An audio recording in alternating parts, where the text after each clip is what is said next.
What's up, Raider Nation? Welcome to another True Raider podcast. Now, today I want to talk about the Raiders contacted the New England Patriots this weekend, and this came from Mitchell Renz from the Raiders report, right? And he didn't cite his sources, but I tend to trust what Mitchell Renz, says when he's talking about the Raiders and these reports. And really, there was a report that the Raiders were in contact with the Patriots this weekend and tried to see what it would take to move up to number 3, and basically the offer that was being made was deemed not to be enough, right? And that comes to no surprise. I think that definitely the first offer out there is not going to be, you're not going to overbid yourself and put yourself in a really awful position, right? It's like you make a bid, they say, okay, that's not enough.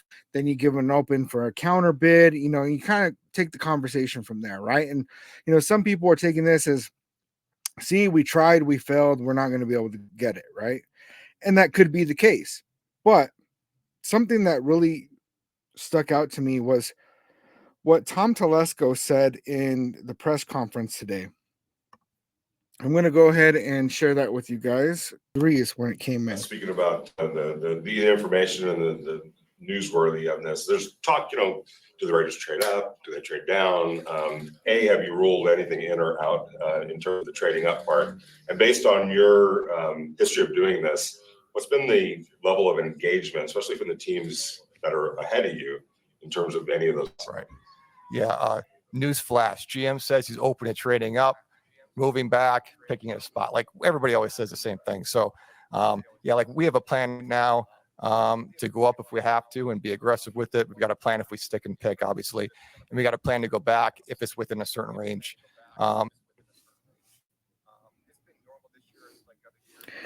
See, and when he said that, basically they have this plan to move up if they I lost the wording, right? To move up if they have to, right? To get a quarterback, that they already have a plan in place, right? And that press conference was from today.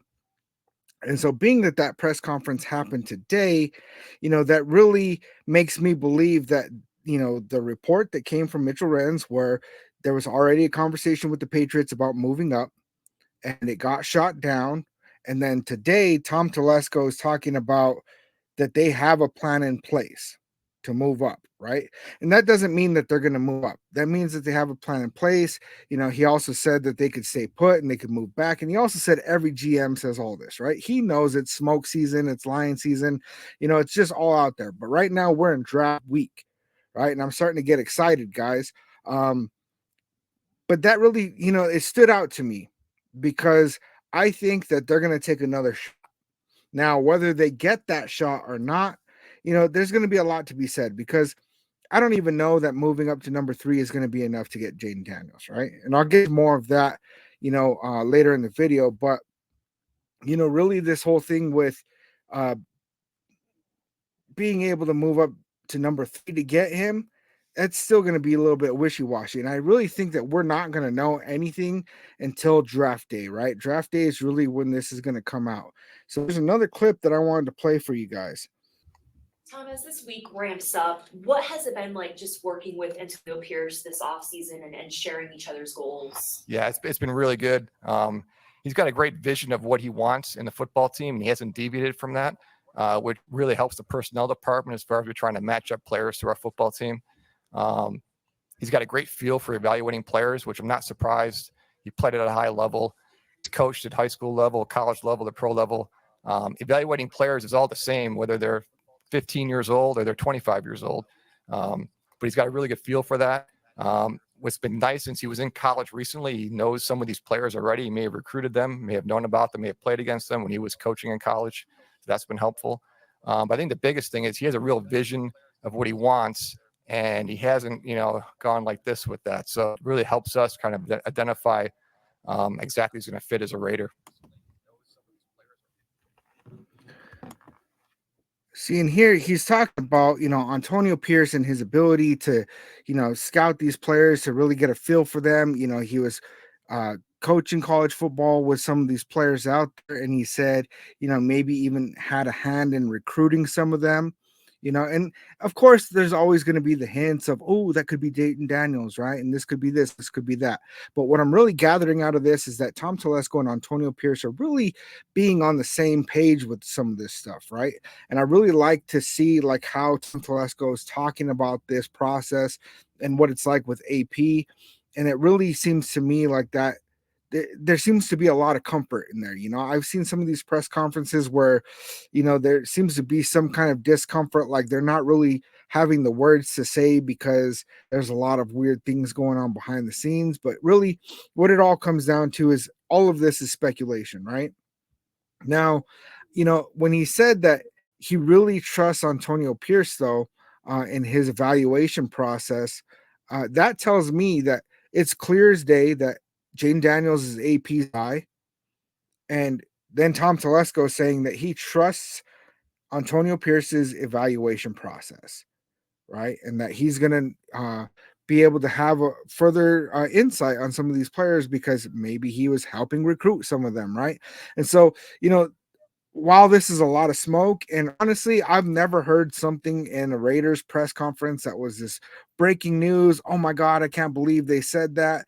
It's always just kind of like the real PC stuff, and they don't give away too much information, and they're just kind of trying to answer the questions without, showing their hand. But I do think that there's a little bit of Tom Telesco showing his hand here. It's just whether it's clear to me that Tom Telesco would take Jaden Daniels as long as the price is right. Now, given the Patriots rejected the first offer, it could be that Tom Telesco isn't willing to move up from there, and I accept that, right? It could be that Tom Telesco is way more comfortable with trying to see if Michael Penix Jr. comes at 13, or like he said, moving back as long as it's not too far. There's a lot of advantages that we have if we pick up a Michael Penix Jr. at 13. He's a great quarterback. He's got a great deep ball. He's got some really good accuracy, especially with the deep ball. He's fast. He can be mobile if he needs to. He's got that injury history, but there was a letter that he put out, and I'm not going to read that today, but the letter that he put out, man, some people were saying it's big Penix energy, right? And really, like, I heard a lot of heart, and I feel like he would be a great match for the Raiders. I just don't think that he's over Jaden Daniels. Like I've said it in other videos, Michael Penix Jr. was my number one choice. I was really rooting for the Raiders to be able to get him. And then Jaden Daniels kind of, started picking up steam at least on me, right? And I started really looking more into him and liking the idea more. And honestly, I do feel like we'd be in a better situation as far as quarterback play if we got Jaden Daniels. But Michael Penix Jr. is a great second. And so don't get me wrong. And when you see videos come out, if we draft Michael Penix Jr. and I'm happy about it, don't be trying to shoot me down like, oh, you only, bandwagoning this pick or whatever, because honestly, I would love the pick, right? And also, if we were to move back and pick up an extra second round pick and still be able to get a good, right tackle or cornerback in the first round and be able to pick up, extra draft capital, I'd also be happy with that. So there's another thing that I want to talk about, right? And that is the whole smoke that went out about, Jane Daniels and the Commanders and that meeting not going so well when they brought in all the quarterbacks for the top 30 visit. And there was just a whole lot of news that went out last week about that, right? And while I find that there's like a lot of maybe truth to that, Jane Daniels did come out, on the nightcap with Shannon Sharp and Ocho Cinco, where he pretty much kind of squashed that shit, and he was just like, you know what, like if that he's going to be happy going to whatever team calls his number, right? Now he did make it very clear on there that he does want to play for Antonio Pierce, right? But he did make it very clear. And there's also like some PR people for from Jaden Daniels' camp this weekend that went on social media and basically put it out there that Jaden Daniels will be happy to play for whatever team drafts him, right? And of course, like you don't want to end up in a PR nightmare. You want to have a fan base hate you if you end up going to that team, and it's very clear. Yes, he wants to come to Vegas, and AP wants to bring him in, but let's face it, like it's a pretty slim chance. But they also said it would be a slim chance with Devontae Adams. So, we'll see how that goes, right? But I wanted to share this with you, which is related, and this is about Drake Maye. So with Drake Maye, there was an article that came out from CBS. It says NFL Draft 2024, Drake Maye breaks down Commanders' unorthodox interview process with top draft picks. So the Washington Commanders had one of the more interesting pre-draft visits for the top prospects. Washington hosted more than 20 prospects on visits last week. Part of the process was taking all those players to Topgolf. Drake Maye, Jaden Daniels, and J.J. McCarthy, 3 players expected to go in the top 10, were part of that group that swung the golf club. Maybe liked the unconventional approach the Commanders took. It was one of the cooler visits I've been on, Maye said. We went to a steak dinner spot, and you're surrounded with the head coach, general manager, and quarterback coaches. They put us all together to see how we interacted, and I got the chance to swing the golf club a little bit. I enjoyed it. I got to meet a lot of different guys throughout the process. I think it was a really cool experience for me. We all got our separate time to meet with the coaches we needed to. So it's not like we didn't get to do any of that. We just got to have some fun the evening before. They changed it up. I thought it was pretty sweet. NFL agent Ron Butler, who represents Daniels, hinted he wasn't a fan of the approach by liking some posts on X. Commanders general manager Adam Peters took the approach from his days with the San Francisco 49ers, making sure the players on the visit had a different experience from the norm this time of year. It was very beneficial to see everybody in a more relaxed environment, Peters said. They all got a lot of time individually with their coaches, with us, where they were uh, staggering coming in too. So it wasn't like they were all sitting in a room together. They had all their own individual time with everybody, so it worked out really well. The meeting was different, and it will be trendy if the NFL, if the Commanders find their franchise quarterback at number 2.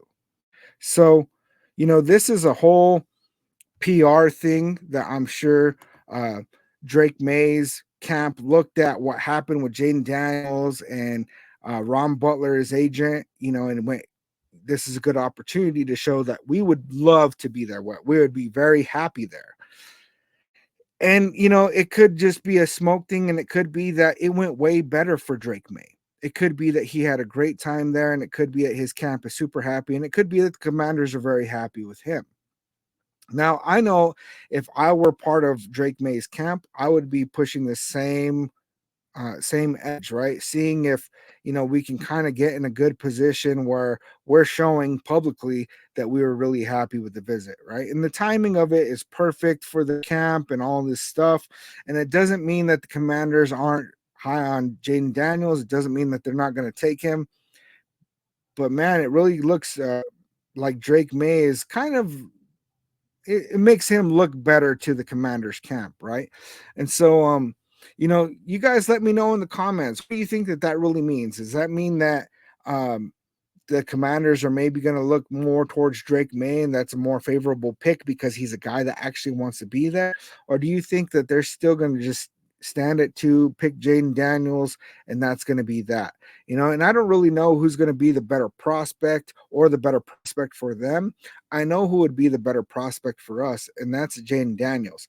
Now, there's one more thing I wanted to talk about real quick before ending this video, and it's relevant to us for a couple of reasons, right? And that is Zach Wilson goes, right? Now, Zach Wilson being traded to the Broncos, let's face it, they're not signing him as their QB1. I view this as like a Garner Minshew kind of signing, right? And this is relevant because they're in our division for one, but they're also drafting ahead of us. So they have the number 12 pick. We have the number 13. And Zach Wilson, I view it as more of like a Garner Minshew kind of signing, right? Where they bring in a contingency plan that in case they're not able to get the quarterback that they want, they can feel more comfortable moving forward, having, Zach Wilson and Jared Stidham on their roster. That way they could battle it out.